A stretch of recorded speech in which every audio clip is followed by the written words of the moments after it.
The difference between building strength and testing your strength.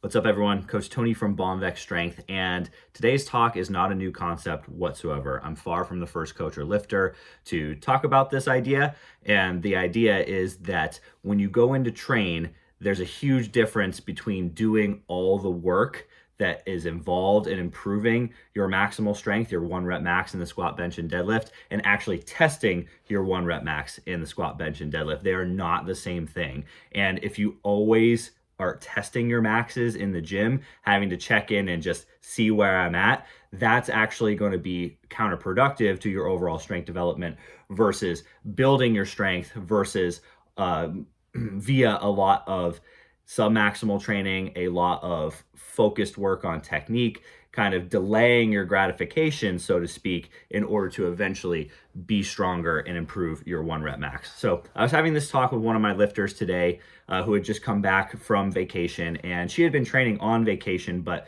less access to the kind of equipment that we would have at Bomvex Strength. So not nearly as much barbell back squat, barbell bench press, barbell deadlift, and certainly the loads were not nearly as heavy. So one would reason that even after training with lighter weights, simpler implements like dumbbells and machines and stuff like that, as long as you train, you're not going to lose that much strength, especially if you've been training for a long time. Doing just a little bit is really all you need to maintain your strength. And then once you come back to barbell training, all you're really going to have to do is shake off the rust. You probably haven't really lost much strength, if any at all. And her desire was to come in and make sure that she hadn't lost anything. And the way that she approached that was to load up as heavy as she possibly could, turn a blind eye to what was on the program and say, fuck this, I'm just gonna squat really, really heavy today. And I admire the enthusiasm, I like the gusto, but that's probably a counterproductive way to approach training 99% of the time. And coming right back off a layoff, the smartest thing I think you can do is ease back in to make sure that you're training in a way that is consistent with your level of readiness. If you've been traveling, if you haven't been doing heavy barbell training, one could reason that going as heavy as possible right after that, probably not such a good idea. But constantly going really, really heavy, near maximal weights in the squat, bench, and deadlift is a lot of fun, but it's not necessarily the way that you build your strength. And the reason for that is because when you are training, you are applying stress on purpose. There's some sort of balance between the volume, so the overall sets and reps that you're doing, and the intensity, the load on the bar relative to your 1 rep max. So let's just call anything, 85% of your 1 rep max and above as like fairly high intensity. Things that are, below 85%, a little bit more submaximal. And there are lots of different set, rep, and intensity combinations that work for building strength, but there's one thing I can promise you that won't build your strength, and that's doing 100% of your 1 rep max as often as possible. There's a reason why you can't compete in powerlifting every weekend. A lot of us would do it if it was possible because it's a lot of fun. Competing is fun, testing your maxes is fun, but it's not the way that you improve your overall strength. You have to leave a little bit in the tank, leave a little bit on the table each time so you can have as many productive training sessions as possible. The more often you can train productively, the stronger you're gonna get.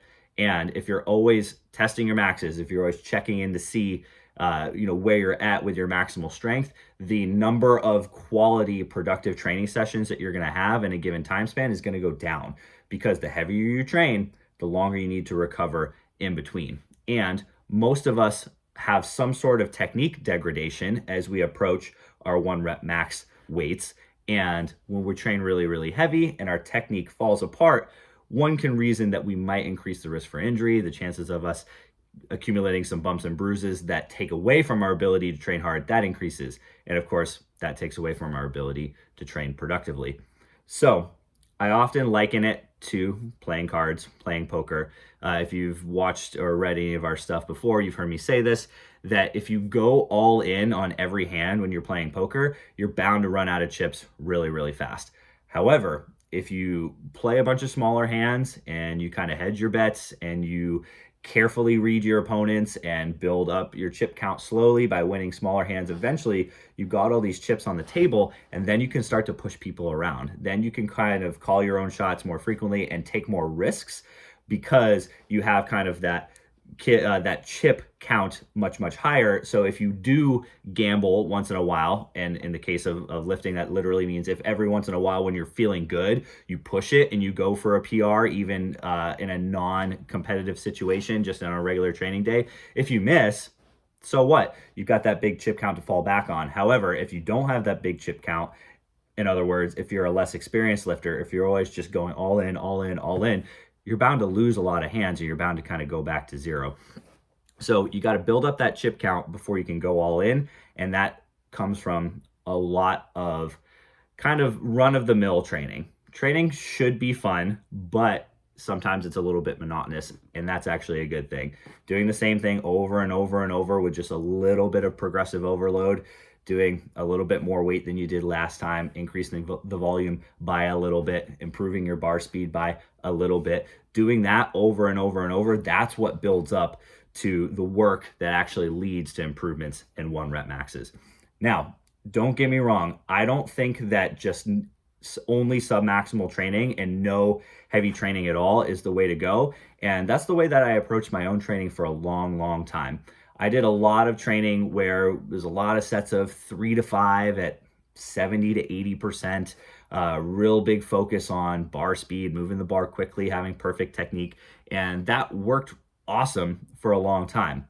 However, what I found with myself and what I've found with other lifters who I've coached in such a way is that when it does come time to test 1-rep maxes, whether it's in the gym or whether it's in a powerlifting meet, if you've done nothing but submaximal training and you haven't practiced the skill of hitting heavy sets of 1, heavy singles, that can be a huge mental burden to have not practiced this at all, to just kind of trust that, okay, I haven't touched anything over 85% in training. Suddenly I'm going to jump an additional 15% in load and try to lift a 1-rep max. That can be a little bit hard to wrap your head around. So the way that we've kind of mitigated that in our training is done a big shift towards kind of a top set approach, where on a given day you're working up to 1 or 2 heavy top sets, something between 1 and 5 reps, but usually more like 1 to 3 reps in the 7, 8, 9 RPE range. So moderately heavy to very heavy, depending on the phase of training.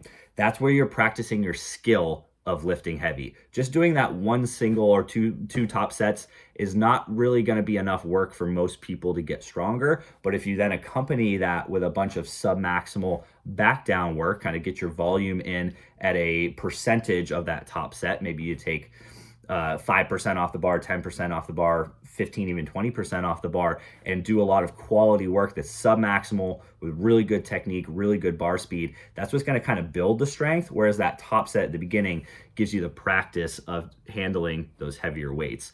So like anything else, the answer is probably somewhere in the middle. You're not going to build a ton of strength by always just maxing out, but you're not going to prepare yourself to max out if you're always just doing submaximal work, just kind of slugging away at light to moderate weights. You can do both. You can build your skill of lifting heavy with a top set that is not maximal, but it's close. It's hard. It's a heavy, hard top set. And then you can kind of do the building blocks with the back down work that's a little bit more volume based. All right. So there's a huge difference between building your strength and testing your strength, but you kind of have to have your foot in both worlds in certain points of your training in order to get good at handling 1-rep max efforts.